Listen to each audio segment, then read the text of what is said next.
Il candidato sindaco di Agrigento Marco Zambuto inizia il tour tra i quartieri, al via oggi alle votazioni per il rinnovo del Consiglio dell'Ordine degli Avvocati. Recupero dell'ex ospedale di Via Tenera Agrigento, via libera al progetto definitivo. 5 nuovi casi di contagi nell'Agrigentino e 90 in totale in Sicilia, ma su un numero di tamponi molto elevato. Il governo Musumeci ha approvato il bonus matrimoni, 3,5 milioni di euro, è valido anche per le unioni civili.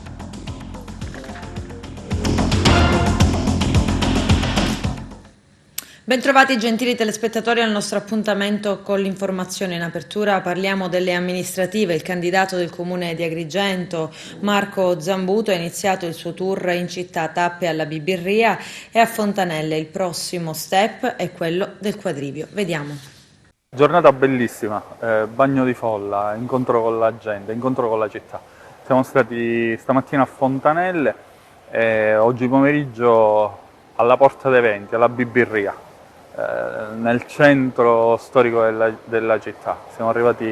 Abbiamo fatto la via San Girolamo, siamo arrivati a San Michele e poi siamo tornati. Ho incontrato tante persone, ho incontrato il cuore della città. Quello che ho colto nel parlare con le persone è proprio il fatto che siano mancati in questi anni i punti di riferimento.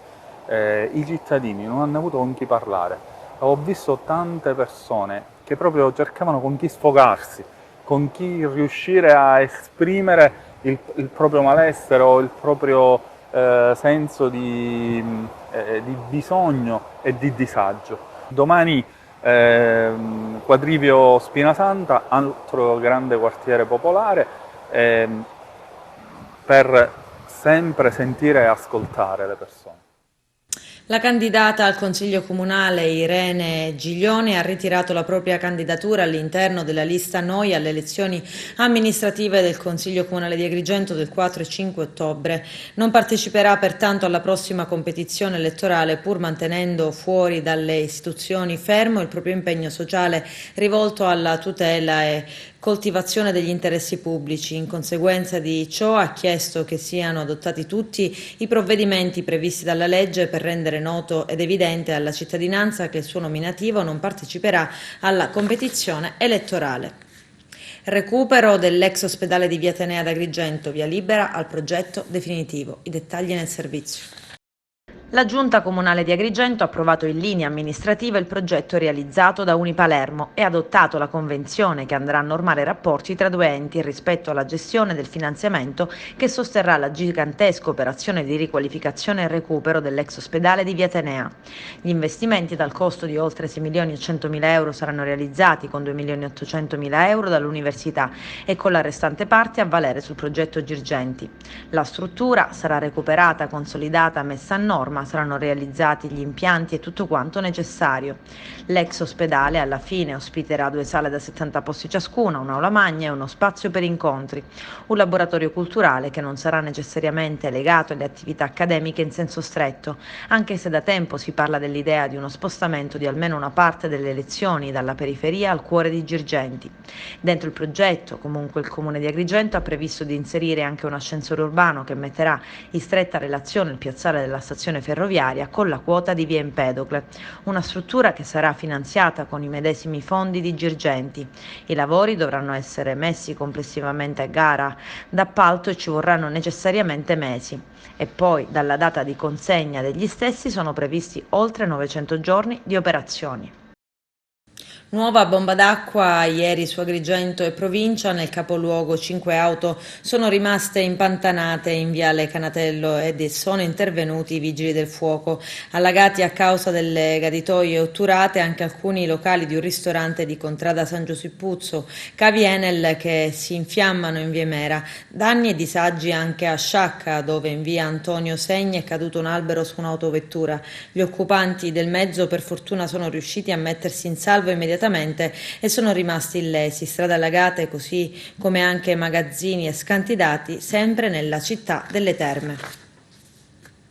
Carabinieri del Comando Provinciale di Catania stanno eseguendo nelle province etnee di Milano e Lecce un'ordinanza di custodia cautelare in carcere emessa dal GIP nei confronti di 21 persone indagate a vario titolo per associazione mafiosa, traffico e spaccio di sostanze stupefacenti, estorsione e lesioni pluriaggravate con l'aggravante del metodo mafioso. L'indagine ha consentito di delineare la posizione apicale di Benedetto Lamotta, 62 anni, secondo le indagini referente per la zona di riposto della famiglia di Cosa Nostra catanese dei Santa Paola Ercolano, nonché quella dei suoi più fedeli collaboratori, tra i quali il 76enne Antonio Marano, noto come il killer delle carceri. L'operazione dei Carabinieri si inserisce nell'ambito di una precisa attività di contrasto avviata d'intesa con la DDA della Procura di Catania nei confronti della famiglia di Cosa Nostra catanese Santa Paola Ercolano, sia nel capoluogo che in provincia, attraverso l'impegno delle componenti investigative altamente specializzate per il contrasto alle infiltrazioni del sodalizio nel settore delle attività economiche, nonché delle compagnie dell'arma per la disarticolazione di gruppi mafiosi. 30 anni dall'omicidio del magistrato Rosario Livatino, Pietro Ivano Nava ha raccontato la sua scelta, quella di andare a denunciare quanto visto. Quel 21 settembre 1990 fu l'ultimo giorno, dice, della mia vita di prima. Tutto cambiò per sempre. C'è il servizio. In Sicilia, sulla statale 640, quella mattina morimmo in due, il povero giudice Rosario Livatino, io, Pietro Ivano Nava. Quel 21 settembre 1990 fu l'ultimo giorno della mia vita di prima. Nel momento esatto in cui andai a denunciare ciò che avevo visto, tutto cambiò per sempre e il racconto autobiografico del primo testimone di giustizia d'Italia, in un'intervista esclusiva che Famiglia Cristiana pubblica nel numero di oggi, in occasione dell'uscita del libro Io sono nessuno, Rizzoli, pubblicato in concomitanza con il trentennale della morte del magistrato ragazzino. Nava infatti si trovò ad assistere ad alcune fasi dell'agguato culminato con la morte del pubblico ministero ucciso da 4 killer su mandato della Stidda, la fazione che voleva contendere a Cosa Nostra il controllo del territorio di Agrigento. Pietro Nava è un eroe dimenticato del nostro paese, un eroe senza volto ma vero, brillante agente commerciale di una ditta del nord Italia. Il 21 settembre 1990 percorre la strada tra Enna e Agrigento per raggiungere un cliente. Pur guidando una Lancia, tema fiammante, va piano per un problema a una ruota. È così che vede e registra nella memoria una scena. Prima 2 ragazzi su una moto da cross che lo superano, sgommando, poi dietro la curva una Fiesta incidentate, come una rissa, un terzo individuo, pistole, l'uomo della macchina che fugge giù dalla scarpata e gli altri che lo inseguono. Nava pensa a una rapina e cerca subito qualcuno della polizia. Non sa ancora che in quel momento la sua vita sta per cambiare per sempre. Poco dopo in commissariato apprende che quello a cui ha testimoniato il feroce omicidio di un giovane giudice coraggioso, Rosario Livatino, uno che stava dando fastidio. Siamo all'inizio dell'escalation che 2 anni dopo porterà gli attentati contro Falcone e Borsellino, e quel giorno è proprio Falcone a far intuire a Nava che lui e la sua famiglia si trovano in estremo pericolo, devono nascondersi, anzi meglio sparire, soprattutto se lui confermerà la sua preziosa testimonianza. Nava non ha dubbi, dire la verità è l'unica scelta possibile e la sua verità porterà i killer all'ergastolo.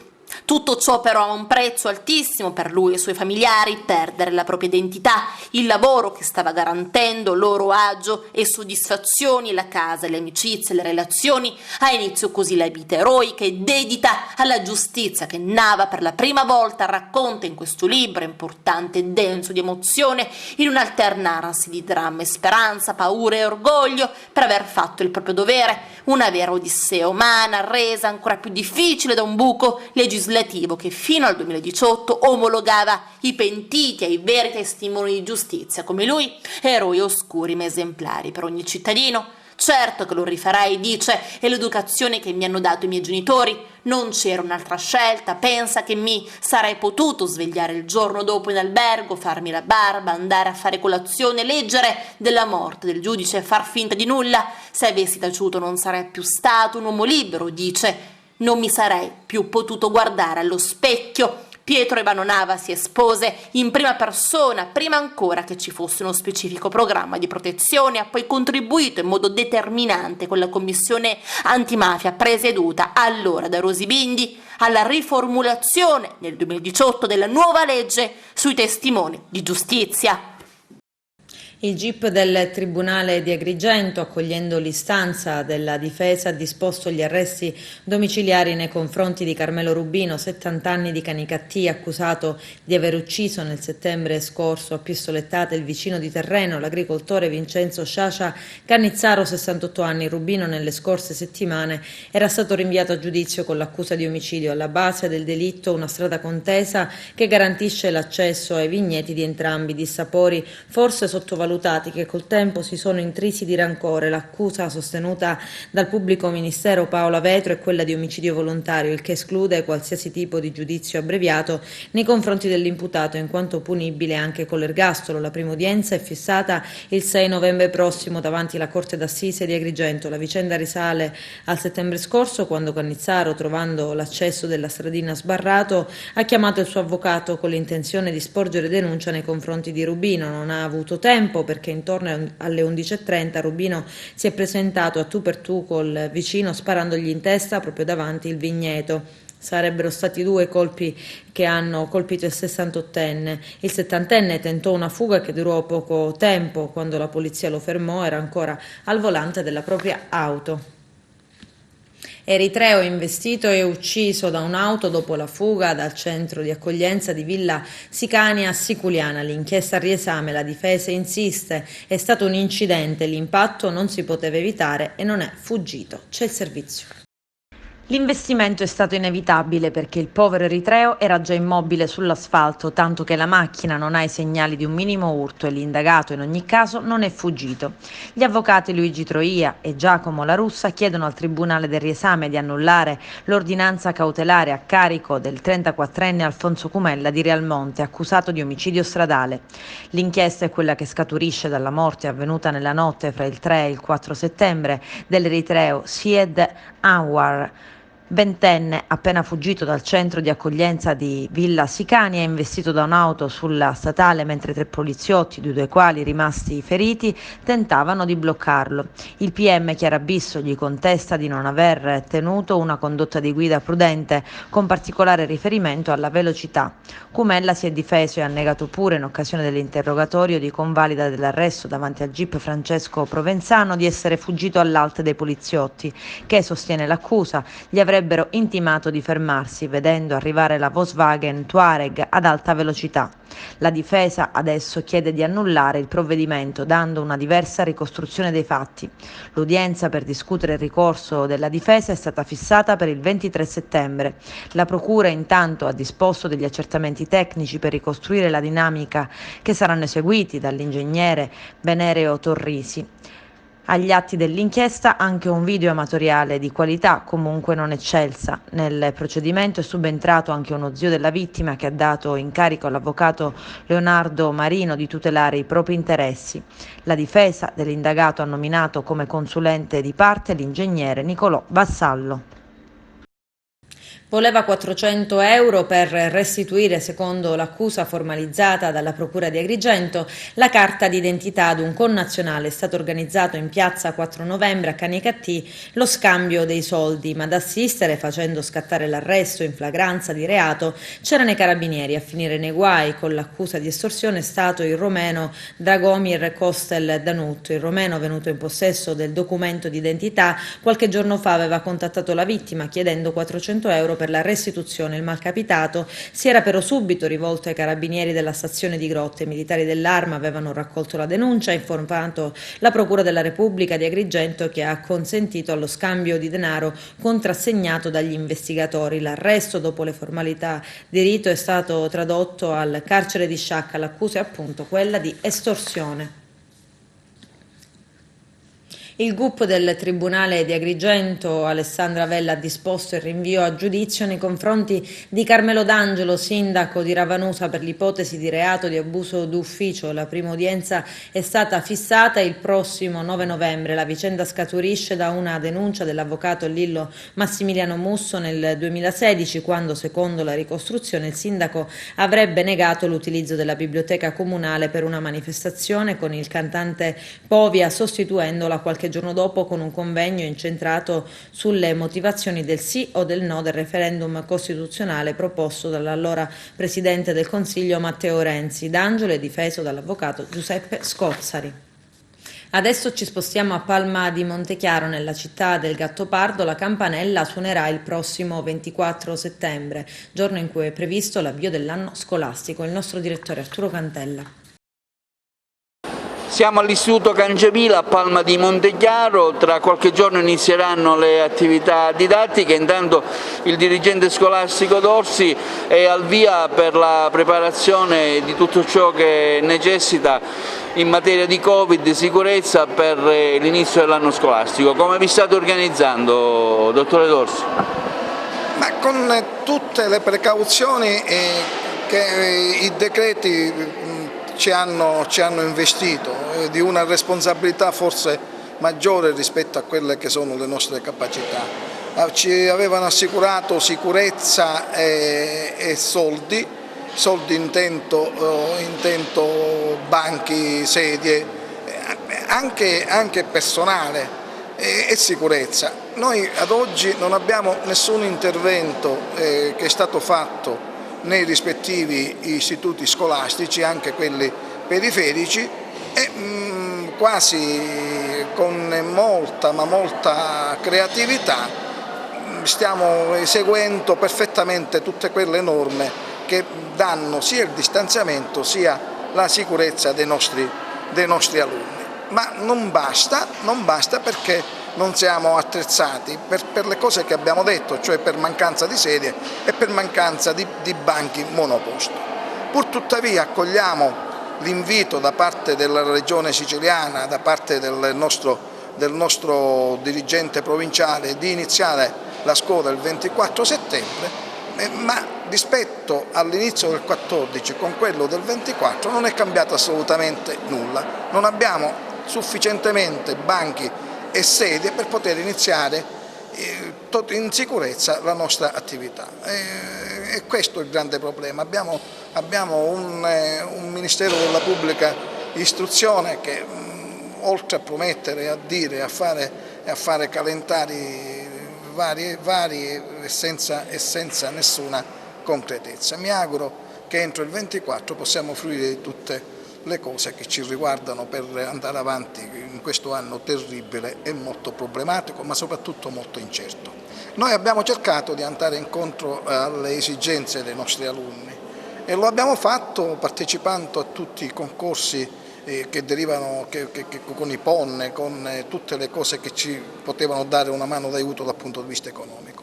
Uno di questi ci ha permesso di consegnare, attraverso un bando che faremo entro il 15 ottobre, un bonus di circa 300 euro per alunno per le scuole di prima media, secondaria, che daremo in comodato d'uso proprio per venire incontro a quelle che sono state le problematiche economiche delle nostre famiglie che non hanno fruito per tanti mesi di proventi economici per vivere, per sopravvivere, e quindi ci siamo prodigati in questa piccola sperimentazione che poi è riuscita e che ci permetterà quantomeno di dare un segnale alla nostra utenza. L'attività didattica continua con le attività musicali di cui il liceo è particolarmente fiero, vero? Sì, assolutamente sì, anche quest'anno in base alle nuove direttive ministeriali ci stiamo organizzando per far ripartire corsi di strumento in assoluta sicurezza, soprattutto per quanto concerne gli strumenti a fiato. Quindi dall'ultima nota ministeriale proprio uscita in questi giorni prenderemo le dovute distanze con anche degli apparati in plexigas e fornendoci anche di pezze per appunto garantire la sanificazione delle superfici. Quindi cerchiamo di ripartire più ottimisti che mai e garantire quella normalità, fra virgolette, ad ogni alunno che ne vorrà fare. Appunto siamo positivi, quest'anno abbiamo come slogan la scuola del sorriso, della positività. Ecco, la scuola dell'infanzia qui praticamente come vi state organizzando? Ci sono particolarità? Ci stiamo organizzando a turni, con il turno antimeridiano e il turno pomeridiano. Naturalmente i bambini sono scaglionati per evitare assembramenti. Dati coronavirus, 5 casi nell'Agrigentino e 90 totali sull'isola. Vediamo.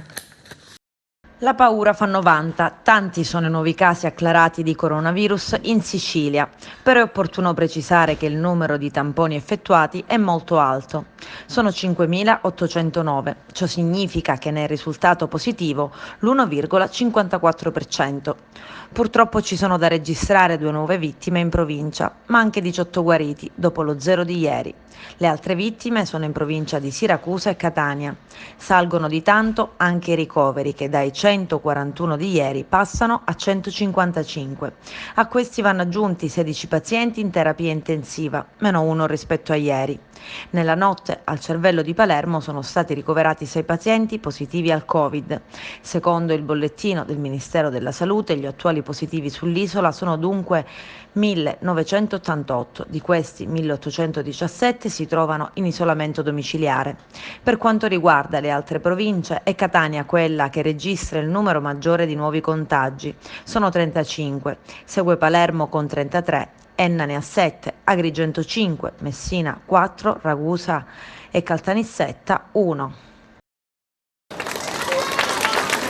Giovanna Botteri. Premio per il giornalismo Mondodonna 2020.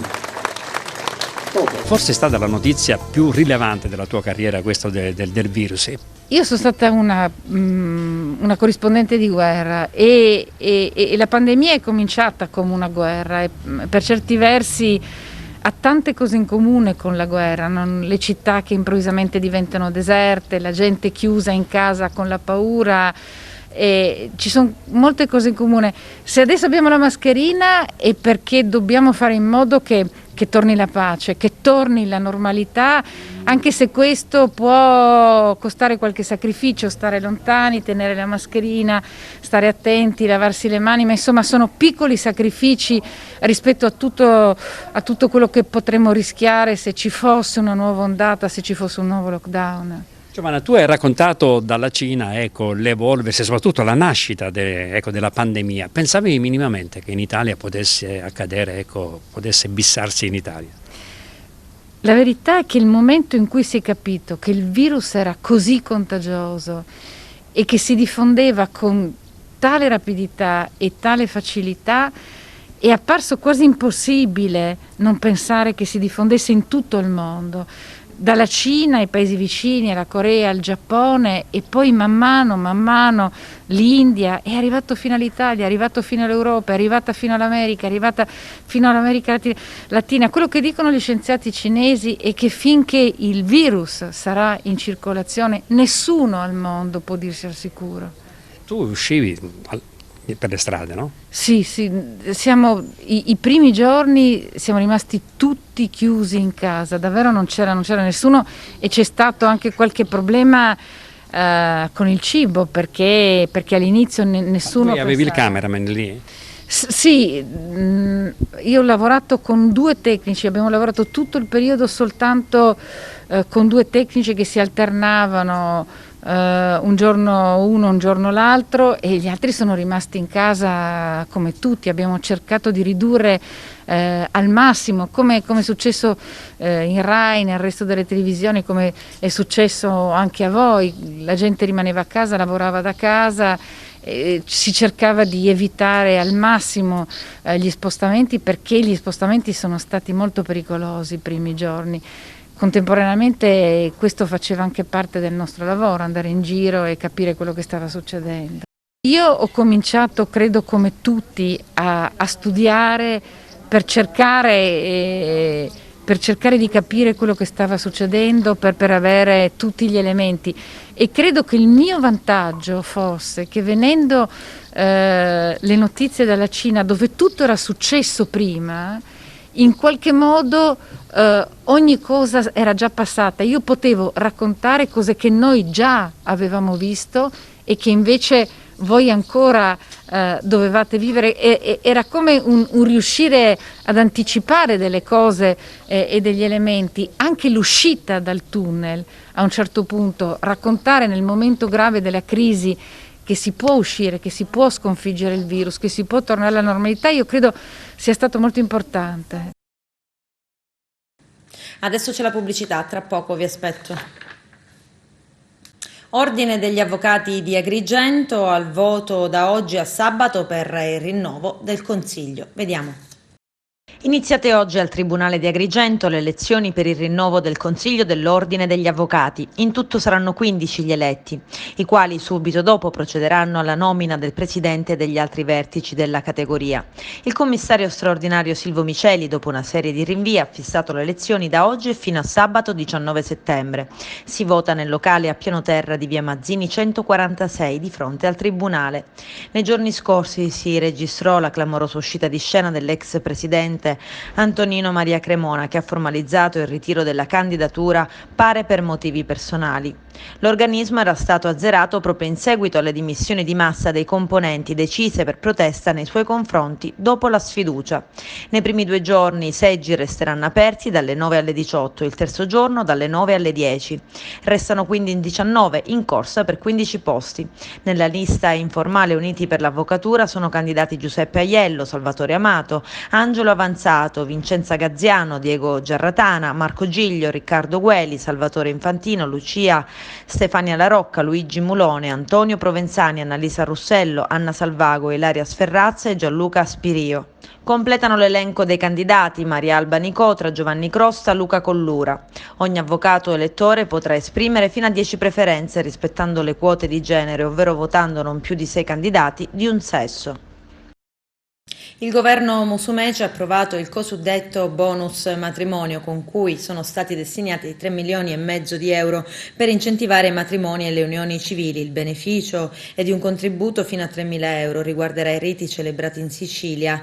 I criteri e le modalità di esecuzione degli interventi di sostegno saranno approvati con decreto degli assessori della famiglia e dell'economia. Si tratta di una misura, afferma l'assessore alla famiglia Antonio Scavone, che mira ad attenuare gli effetti della crisi da Covid-19. Basti pensare che secondo i recenti dati Istat i matrimoni annullati in Italia per effetto dell'epidemia sono stati circa 70.000. L'obiettivo è dare un incentivo concreto e immediato alle imprese del settore e a tutte le coppie di sposi. Si stima, aggiunge l'assessore all'economia Gaetano Armao, che il nostro contributo di 3,5 milioni di euro riuscirà a sviluppare un fatturato complessivo di circa 40-50 milioni di euro fino alla durata della misura di sostegno, e cioè fino al 31 luglio 2021. È stato siglato un accordo tra i comuni della Valle della Lesa e la Regione Sicilia per la valorizzazione del museo a cielo aperto Fiumara d'Arte.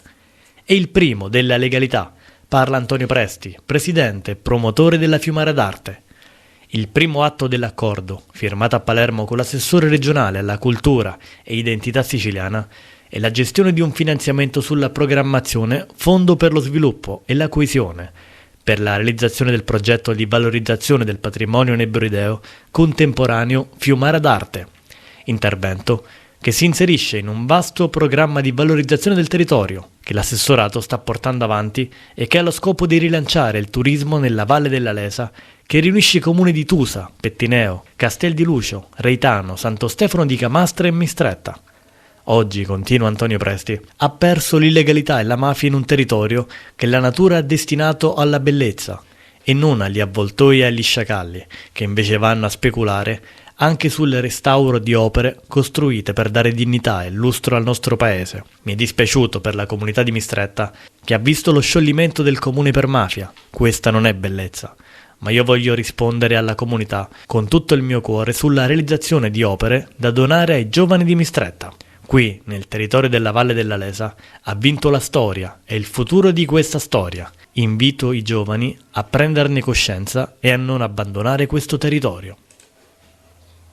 Ancora un guasto all'acquedotto Voltano, questa volta in territorio di Sant'Angelo Muxaro, lungo la strada provinciale 19. A renderlo noto è la gestione commissariale del servizio idrico integrato ATI AG9. La fornitura idrica è stata interrotta da Agrigento, frazione di Giardina Gallotti e frazione di Montaperto, Sant'Angelo Muxaro, Ioppolo Giancaxio, Raffadali, Santa Elisabetta, Aragona, Comitini, Porto Empedocle, zone Bellavista, Caliato e Utenze Voltano. Invece è stata ridotta la fornitura idrica nei comuni di Favare e Agrigento, Via Unità d'Italia, Fontanelle, San Michele, zona industriale e Serbatoio Madonna della Rocca. Con questo è tutto, termina qui l'edizione del telegiornale. Grazie per la gentile attenzione e per essere stati con noi. A presto.